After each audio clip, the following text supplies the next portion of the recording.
Welcome back to Let's Play Mass Effect. We're on the planet Mavigon. We're in the Han system of Gemini Sigma. We're here because Helena Blake told us of a couple of crime bosses, one of which we have already removed. That was the one we found in the DIS system. I don't remember which cluster that was in, but we're here in Han, so we're going to take out the other crime boss now. Oh, Hades Gamma. That was where we found DIS. So we don't yet know. I mean, we know that Helena Blake wants to meet us in the Fortuna system, but we don't yet know which cluster that's in. And indeed, if we did know, we wouldn't be able to find it because that cluster wouldn't be available to us yet. I mean, the system. I never get those two straight. This place has a pretty neat sky. Several of the assignments here between Therum and Pharos are that way. I really do like the sky effects and weather here too. Speaking of which, it's level 2 hazard, so I need to put... I guess I have a choice. The RR could go into her Survivor 6 at 15 damage, or Rex could go into his Liberator 8 at 47. That seems like a safer bet there, even if he looks a little silly in that. And any damage protection loss is made up right there with these double ablative coatings, so he'll be fine, I'm sure. Alright, and I think the only fighting we have to do at the beginning of this is some synthetics. So I'm going to just pop myself into tungsten right now while I'm thinking about it. I think the R is already in incendiary, and of course we'll keep Rex in those very effective high explosive rounds, which I'm rather enjoying. I didn't think I was going to enjoy it as much as I have, but I have. Alright, let's take a look at the map. There is some debris and the Syndicate hideout, so we'll find the crime boss in there. It's actually fairly pleasant to drive from here to here and then from here to here. The rough driving's right up in here, and there happens to be a couple of ore. So, somewhere around here's some ore. So let's start with that.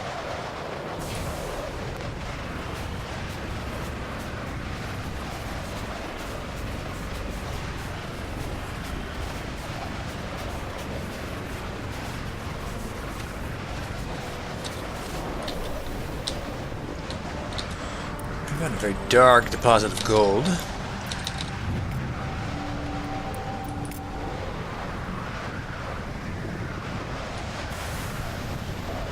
Seems to be something else very nearby here, so let's just take a peek.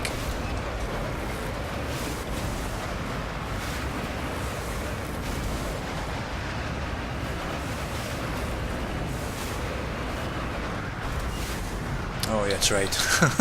Yeah, this is the mummified Solarian that looks a lot like a crate. I remember that from Anya's playthrough. Oops. ID tag recovered. You discovered several small artifacts. Among them is an identification tag belonging to Captain Stranaka, one of the Solarian soldiers charged with hunting down the League of One.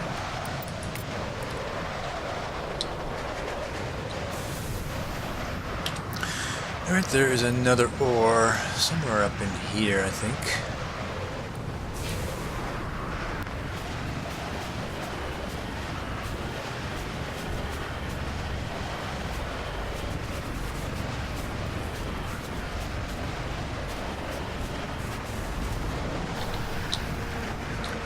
And we found a very cool golden deposit of cobalt. I don't think they missed these up, because cobalt always looks like that when we survey it here. It's going to be its unrefined state, I'm guessing. Alright, and now it should be a little easier. We'll head north into this flat land, and then there's something over here that actually never shows up again on the map, because it's never on the radar either. Just have to stumble upon it. Anyway, yep, north I said.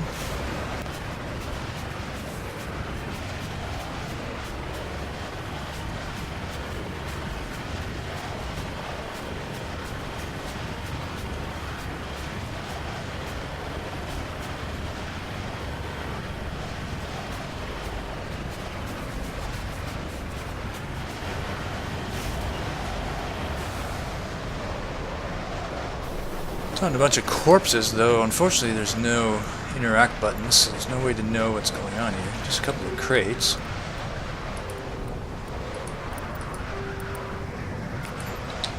I'm pretty sure these two structures are empty. crates outside. Decent guns inside, though I don't really care. Yep. Yeah, no story, no lore with regard to this whatsoever. It's kind of a shame. Some sort of operation got set up here. Anyway, debris is next.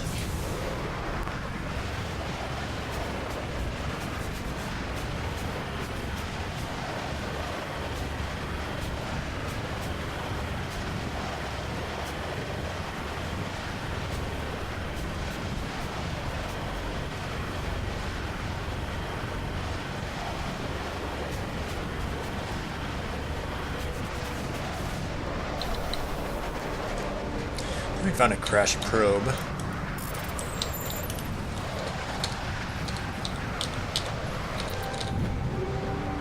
Yay! More frictionless materials. Ooh, and some leveling up music, something we haven't heard in a while. Let's see. Yara has been using just heat sinks. Let's give her the frictionless materials. Very nice. And then I'm going to level ourselves up right now. We're nearer to master damping. Slowly working our way to unlocking overload. And another, what, 20 shields and a half second of barrier. Alright, from here, it's just a straight shot east to the hideout. Though, when we get to the top there, I'm going to want to have my gun out, so let's do that now. There we go.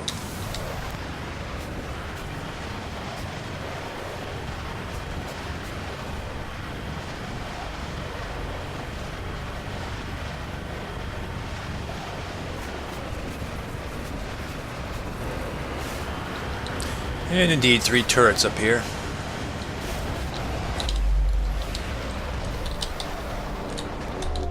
Oh, I missed.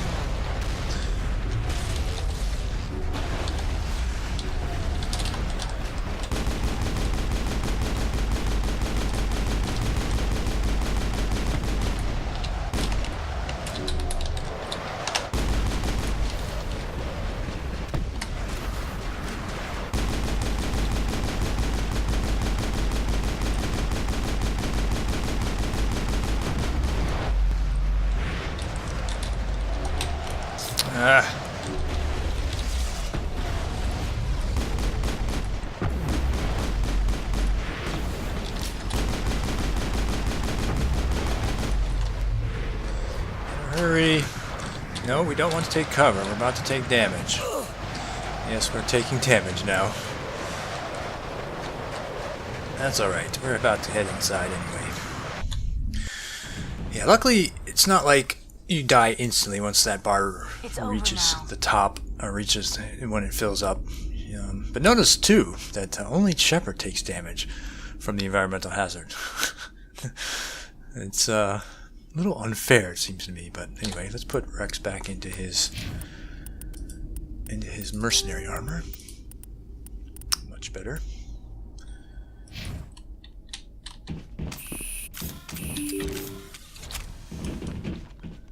Yeah, that outside fight would have taken less time if I'd landed that hack properly. Wasn't not aiming my very best there, was I? Alright, I should be able to save though. Because this fight can be pretty tough on insanity too. Oh, and I need to do something real fast.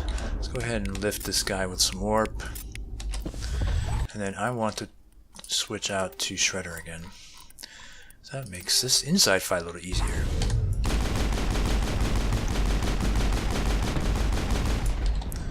Very nice. Who's next? That did not help. Oh, actually it did.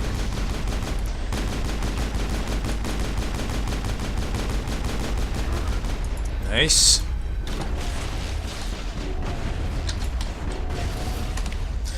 That'll be fine.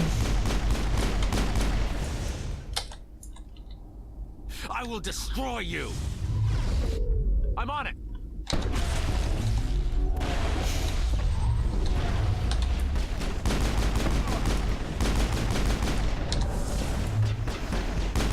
How did my... thought my singularity would have worked there. I guess not. Also... oh, there's a tech mine waiting for us right there. I don't know why I didn't go right off. Alright, how about a... oh, I don't have one, do I? Okay. Tech mines it is, then.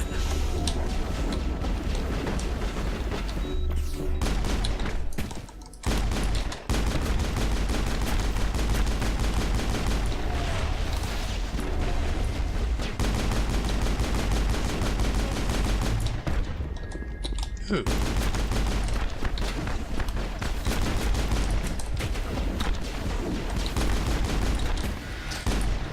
Nice one. Oops, that grenade will actually damage us if we're not careful. Like so.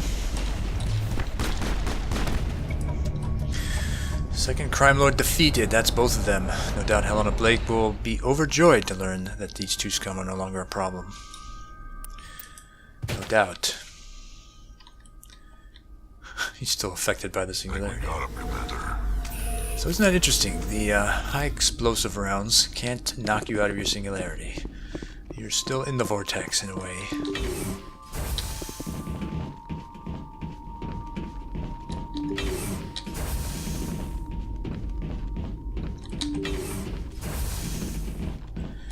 Did we pick up any loot from the fight itself? Yeah, we did, but it's nothing great.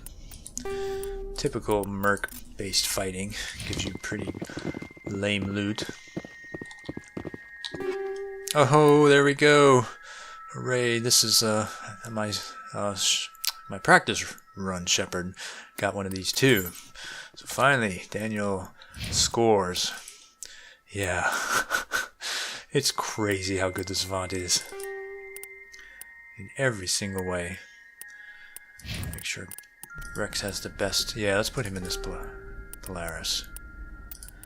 Because the cooldown's better on the Prodigy, but I like having effectively 20 more points of duration and power.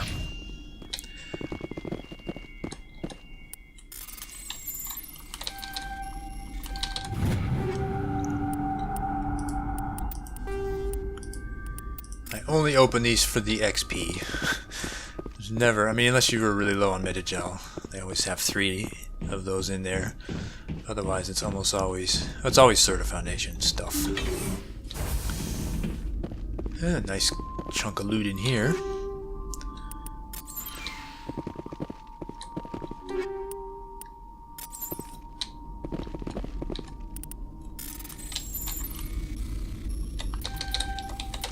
Oh, patient.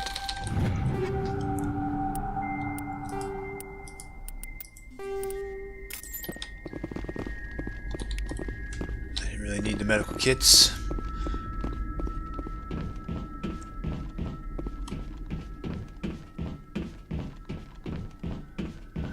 So yeah, it's you know, kind of like the group of corpses we found there at the northern edge, the southern edge here with the crime boss. There's really no story here either. I mean, we only know what Helena told us, that they were red sand dealers. We never find anything else, anything more nefarious or interesting. I guess they really were just red sand dealers. And you wonder if they were in any way associated with those deaths there on the northern slope, though I don't know why they would bother. Being locked in here with those 3 turrets, that should be pretty safe. Anyone snooping around, I would think. Anyway, let's make sure. Yeah, I got the XP I wanted there. So we're done. Alright, that assignment was kind of short, and the other one in Gemini Sigma is even shorter, so let's head over there right now. Even though I leveled up and can go check out the store, I can do that at the end of this other assignment. Alright, so the other system here is Ming.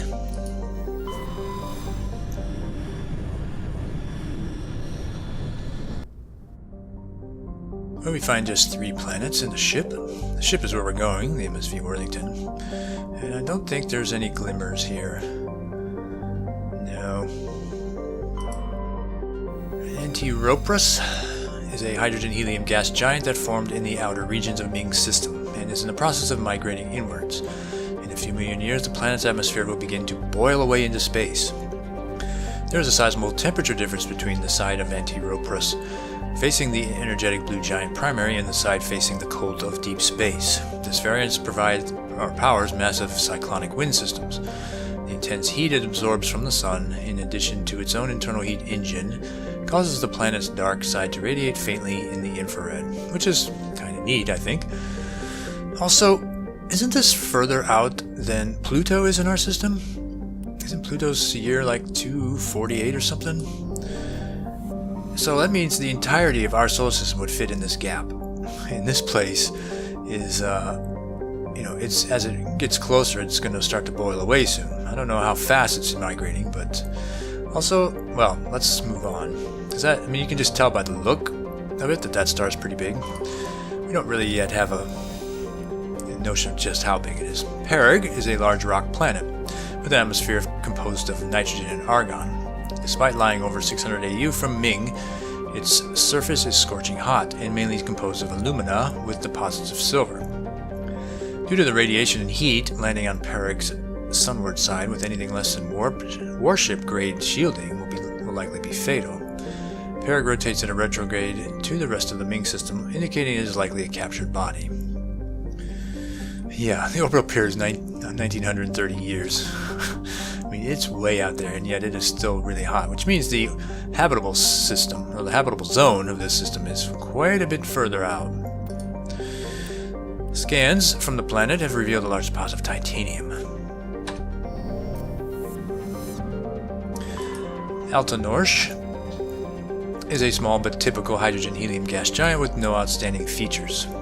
Its combination of strong magnetic field and relatively shallow gravity well make it a popular stopover world for discharging FTL drive cores.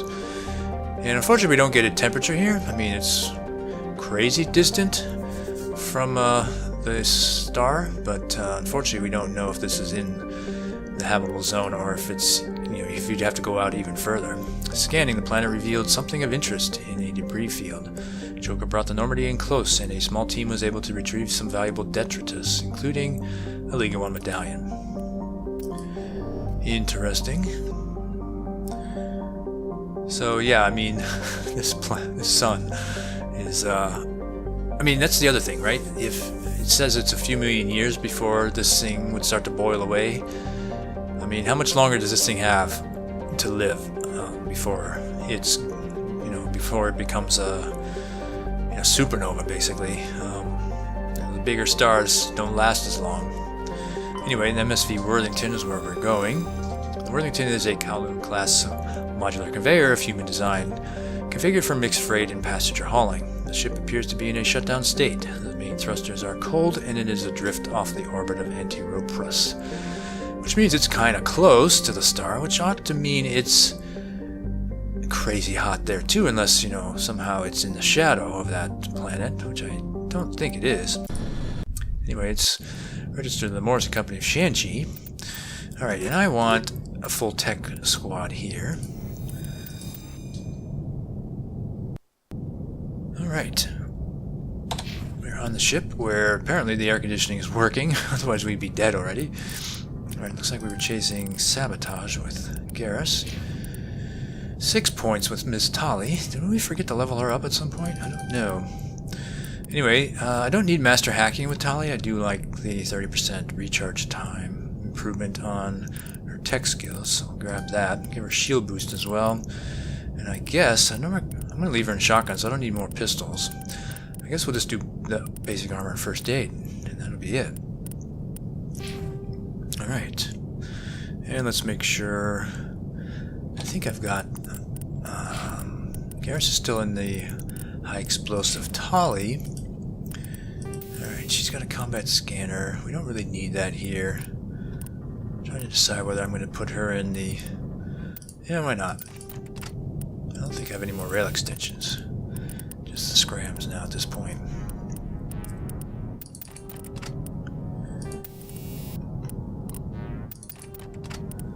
I don't know why. I really had no expectation to be using these all over the place, but I'm having a really good time with it. So Why not? Oh, and okay, I'm in Shredder, so that's fine. Yeah, in fact, I don't expect to be doing any fighting on my own here. Looks like this vessel was abandoned.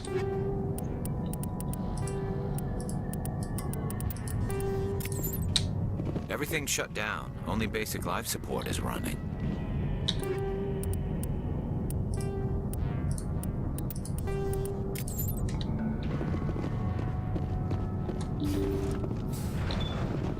And as the radar shows, there's no enemies here, but atypical of the missions, the squad mates are... Did you hear that? Sounded like footsteps. Are talking. They're a lot more talky than normal here.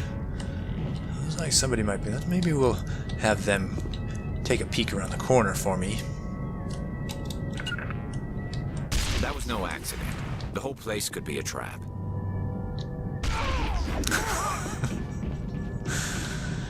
This is a little bit of a cruel side of Daniel here, but there's something great about having meat shields. Especially auto health regen meat shields. They're clearing the way for us. All targets down.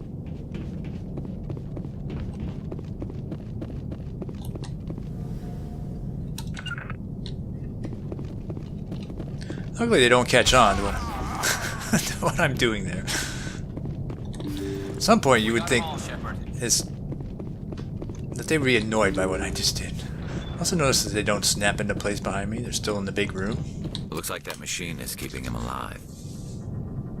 I'm not seeing any brain activity on the readouts. He's dead. This body is just an empty shell. So yeah, I'm kind of rushed in there to activate the console there because I'm amused that we're having this chat even though we're talking to each other through the wall here.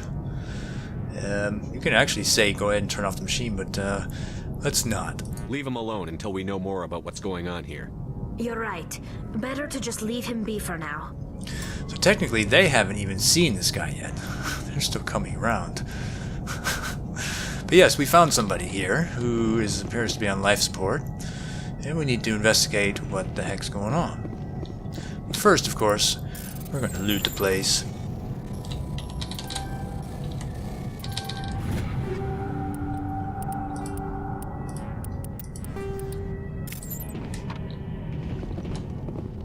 We found a medical computer. Jacob's not going to make it.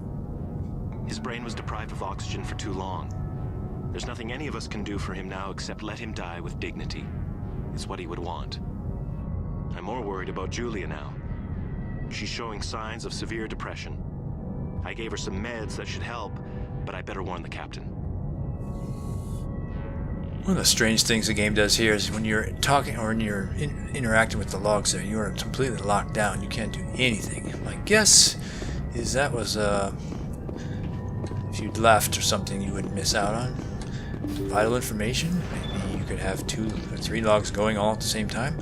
I don't know, but for whatever reason, looks like we stuck listening to the whole thing, which is fine. Jacob is showing no signs of brain activity. There's nothing more we can do for him. He wouldn't want to be kept alive by machines, so we're going to disconnect the life support.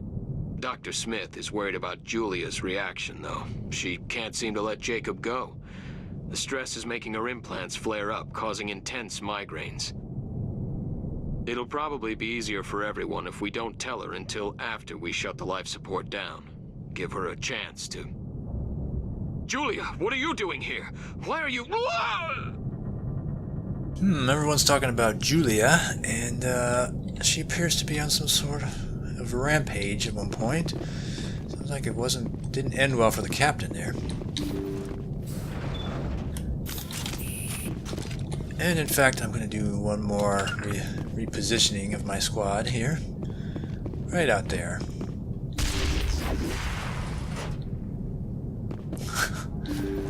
I don't even remember there being another explosive device right there.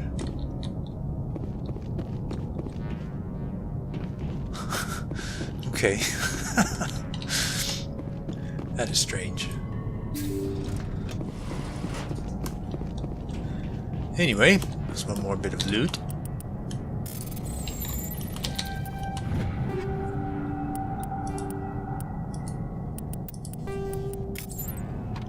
And a crew computer. They say Jacob's gone. They say his brain isn't functioning anymore, and they want to shut off his machines. But Jacob's the only thing in the world that matters to me. I don't know how to help him, and it's tearing me up inside. I just feel so helpless, so damn angry. Dr. Smith gave me some meds to calm down, but I didn't take them. I can't. Not until I figure out a way to help Jacob. I won't give up on him. I won't! Take cover! I will destroy you!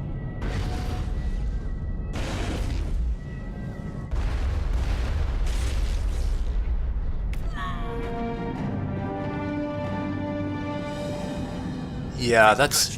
When you have one enemy in an assignment, it's usually not too tough. And look, my squad mates know how to open the doors. Isn't that great?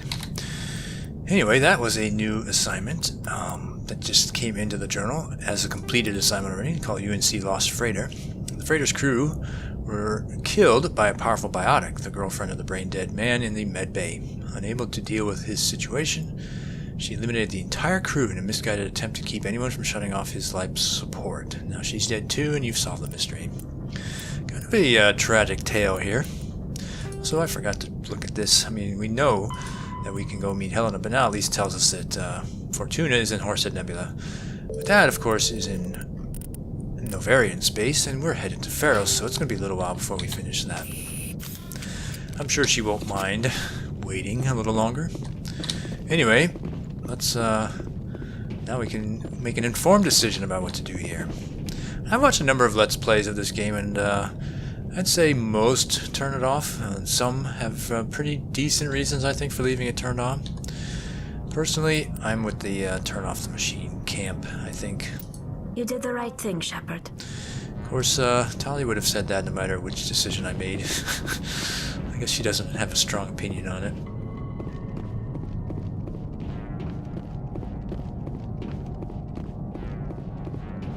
Yeah, the only thing you don't really know is what exactly happened to Jacob. What made him lose so much oxygen.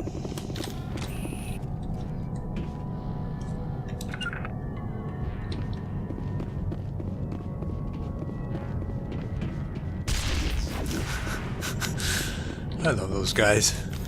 So loyal. Alright, we are done here.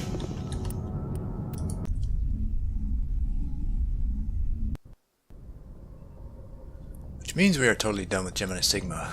Before we move on, I want to check the store out. See if there's anything waiting. Anything new we can pick up.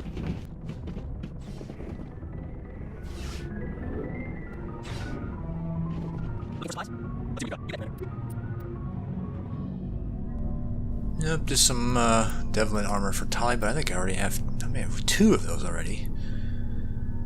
And mostly guns, so nope. It's alright, next level up we'll try again.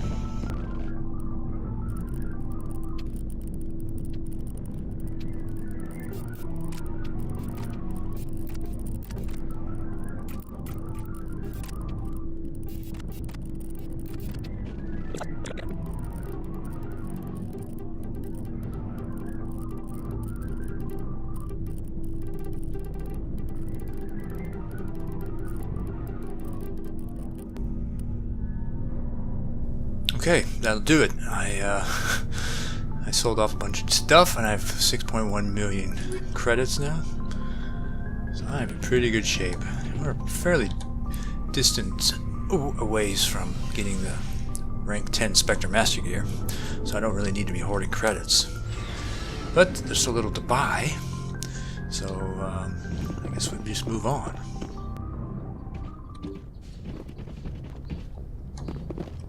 Alright.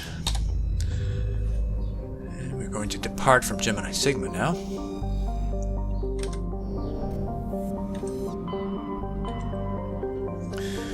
And to hop over to the Voyager cluster next. We can find the Yangtze system and the Amazon system. Let's start here.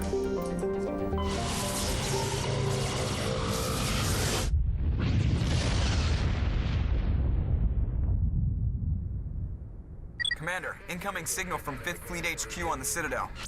Commander Shepard, Something uncomfortable has just come up. In the First Contact War, we fired a lot of espionage probes into Turian space. We just received a mission complete burst from one of them. Where's it been in the meantime? No idea. Lost in transit. These probes were built in a hurry after First Contact. And this is a problem, why? When these probes were launched, we didn't have any idea who we were fighting. We didn't want to risk aliens examining our technology. The probe has a demo nuke built in. A 20-kiloton tactical fusion warhead. About equal to the bomb dropped on Hiroshima back in the 20th. If somebody finds that probe, tampers with it, you don't need me to finish, Commander. Just because I saved Eden Prime doesn't make me an expert on nuclear munitions. I know. I wouldn't ask if it wasn't important. These probes have been classified for 26 years.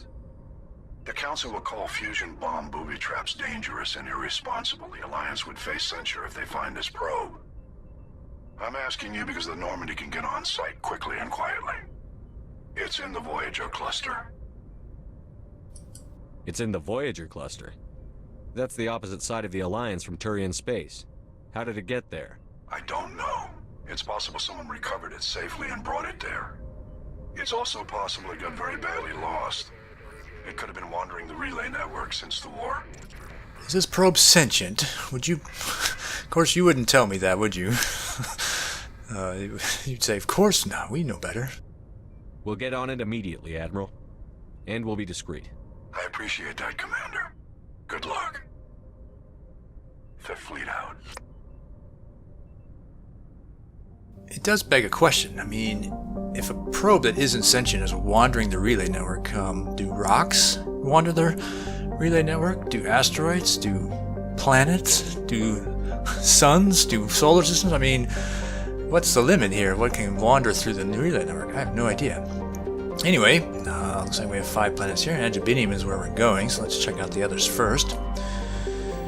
Dernuka is an enormous terrestrial world, nearly twice the size of Earth. Its environment is similar to that of Mars, arid and a mix of craggy basalt highlands and sand-scoured deserts of iron-laced silica dust. Dernuka's atmosphere mainly consists of carbon dioxide and argon, but the planet's mass is great enough that measurable amounts of helium and even molecular hydrogen remain trapped in its atmosphere. The planet's gravity well is deep enough that it has collected nearly a dozen small satellites, mostly captured asteroids. Its surface is scarred by many large impact craters, marking the final resting place of other captured asteroids. I really should have been on the quality assurance team for this game. I think I could have fixed some of these bugs. Anyway, yeah, it's a pretty big place and relatively cold. Nothing to scan here, though.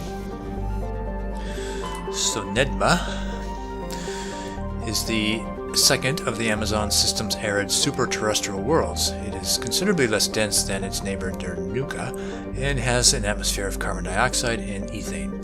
Its frozen surface is mainly composed of iron-laced silicates with deposits of sulfur.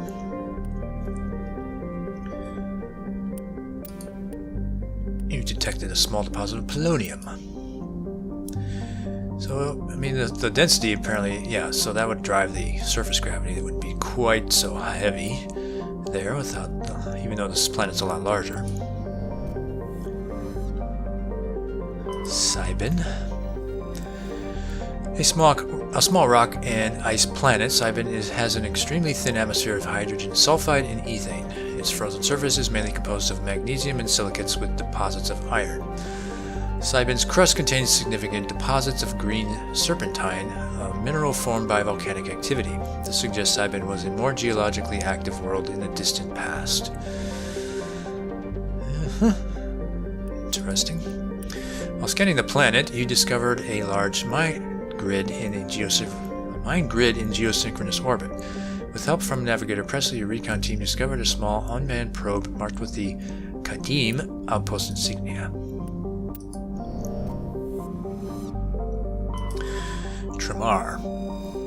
Tramar is a standard hydrogen-helium gas giant with traces of methane and nitrogen in its upper atmosphere. Large concentration of nitrogen. Alright, I guess that would be fine. Some discovery in a hydrogen-helium gas giant to find nitrogen. Alright, finally Agibinium. Agibinium is a small terrestrial world with an extremely thin atmosphere of carbon dioxide and krypton. Though the planet has sufficient mass to maintain a much thicker atmosphere, much of it has been blasted away. The red giant Amazon is a long-period variable star, currently at the nadir of a 16-year cycle. At peak, its energy output doubles, lashing Agibinium with intense heat and radiation. The crust is mainly composed of aluminum with deposits of tin. Much of the surface is coated with fine silicate dust, which easily penetrates the smallest cracks to foul machinery.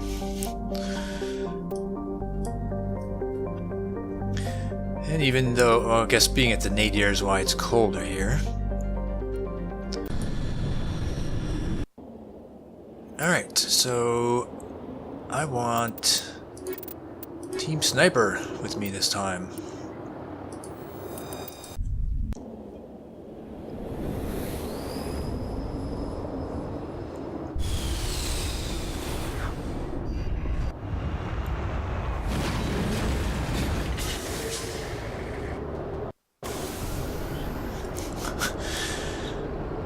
Yeah, okay. I mean, sometimes we just go from bizarre to the downright silly. I mean, come on. If it's that big in the sky, it's going to be hotter than minus 72. And also, by the way, you wouldn't see this many stars. You wouldn't see any of these stars, I'm pretty sure. But hey, it is a very cool looking place. So, anyway, this is where we're going to start the next episode. Let's level some people up as well.